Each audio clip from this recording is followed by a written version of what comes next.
বৃষ্টি হতে পারে কয়েক জায়গায়। দক্ষিণ 24 পরগনা, পূর্ব মেদিনীপুর আর এই বৃষ্টির পরেই জাঁকিয়ে শীত নামতে পারে। হাওয়া অফিস অন্তত সেরকমই জানাচ্ছে।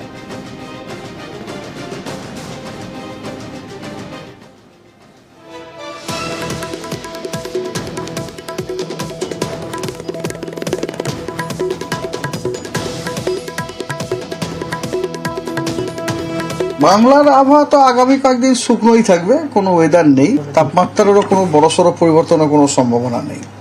আর সপ্তাহের শেষের দিকে হালকা মাঝারি বৃষ্টিপাত একটু সাউথের কিছু ডিস্ট্রিক্টে, সেটার কারণ হচ্ছে আমাদের বে অফ বেঙ্গলে একটা অ্যান্টিসাইক্লোন ফর্ম হওয়ার চান্স আছে।